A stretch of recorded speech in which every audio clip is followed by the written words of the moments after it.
လူတိုင်းကတော့ကိုယ့်ပေါ်မှာကောင်းမဲ့လူဘယ်တော့မှမမျှော်လင့်နဲ့မြတ်စွာဘုရားတောင်ဘုရားပေါ်မှာလူတိုင်းကောင်းတာမဟုတ်ဘူးလေမြတ်စွာဘုရားရဲ့အမျိုးတွေရှိတဲ့ထင်မယ်မြတ်စွာဘုရားကိုစန့်ကျင်မဲ့လုပ်တာဘုရားရဲ့လူဘဝတော်ကရောက်ခမသုဘဗုဒ္ဓမြတ်စွာဘုရားကိုအမြဲတမ်းစန့်ကျင်မဲ့လုပ်တာမချီညို့ဘူးနော်သူမချီညို့ခြင်းလည်းအကြောင်းတော့ရှိတာပေါ့သူစိတ်နဲ့သူ့ရဲ့ခံစားချက်နဲ့သူမချီညို့နောက်ပြီးတော့သုဘဗုဒ္ဓရဲ့တာတိဝဋ္ဌဘုရားပေါ်မှာအမြင်မကြည့်ဘူးအမြဲတမ်းဒုက္ခပေးအဲ့တော့မြတ်စွာဘုရားပေါ်မှာမကောင်းတဲ့ပုဂ္ဂိုလ်တွေအများကြီးရှိတယ်အဲ့တော့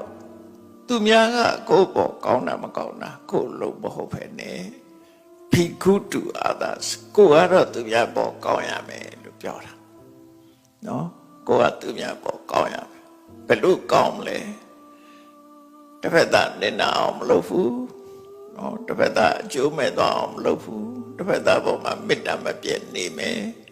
တစ်ဖက်သားပေါ်မှာတိခဏ်ဉာဏ်တရားနဲ့နေမယ်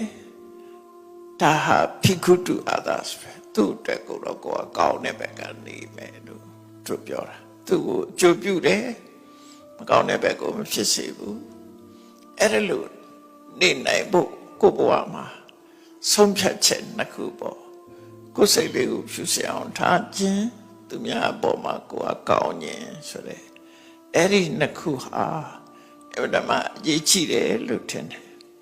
နော်သူများပေါ်ကောင်းမှုဘာဖြစ်လို့လဲဆိုရင်လူလောကမှာလူရဲ့လွတ်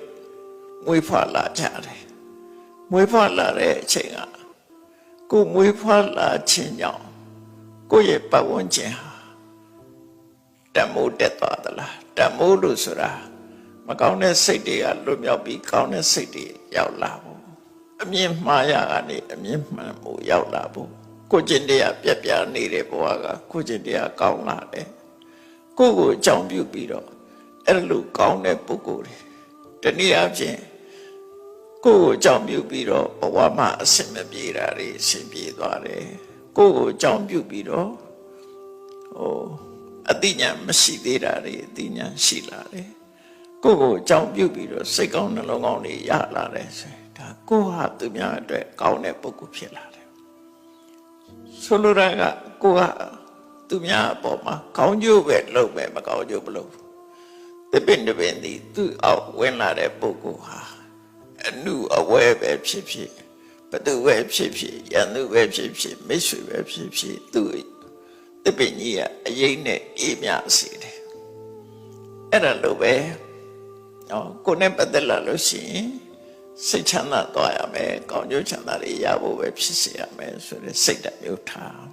အဲ့ဒါဖိကုတု others ပဲသူများအတွက်ကိုယ်ကကောင်းတယ်ကိုယ်ကမကောင်းတာတခုမှမလုပ်ဘူးဆိုတာဒါပြတ်စွာပြအလောင်းနေရဲ့စိတ်ဓာတ်ပဲဖြစ်တယ်